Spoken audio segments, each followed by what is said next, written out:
Hi folks, this is Chris Fanning for the Picton Gazette. Welcome to this week's issue. There's lots to talk about in this issue. Karen Velahora has a report on the Chamber of Commerce's Business Excellence Awards. You can read all about it there. Eleanor Zitschi has an investigative feature on Kate's Rest, the housing facility on Big Island, on how it works and what goes on there. Jason has a number of items to talk about, and we'll turn it over to him now. Thanks, Chris, and hello from the editor's desk. I hope everyone's set for a wonderful, if not snowy, Family Day weekend. In the pages of the Picton Gazette this week, I've got information on a pilot construction skills training program set to get underway at Prince Edward Learning Center.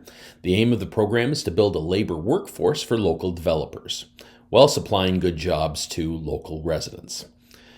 The rate of food insecurity is up across Ontario, and that includes Prince Edward County, but a local restaurant business found a delicious way to beat back the January blahs while supporting the Picton United Church Food Bank. I have more on that tasty story. In sports, the annual Winter Freeze Ice Oval races are in the book, and the Picton Pirates finally figured out the Amherst Jets in the club's second-to-last regular season game.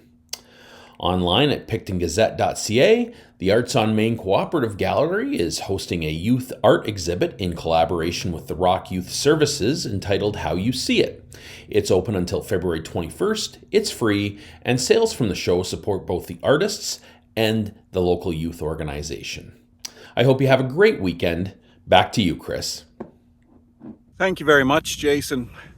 Well, in our living history this week, we have a wintry story. From 1935, a couple of runaway boys who got caught on the ice floes off Wellington and were rescued. They were trying to get to New York State.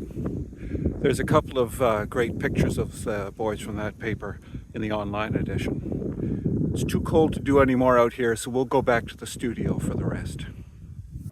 Thank you very much to our historian by the lake. The election, of course, is on our minds, and in this week's editorial, I consider the complex and long-term issues that we should really be thinking about and voting on, rather than any short-term fear of trade wars and tariffs and so on. There are some letters on the election as well. One of the issues that we should be thinking about for this election is, of course, the extreme cutbacks that local colleges have had to make recently. And we had a little conversation with Mark Kirkpatrick of Loyalist College to talk about how we got to this place and what we need to do to get out of it. That's about it for this week. Thank you very much for tuning in. We'll see you next week, and stay warm.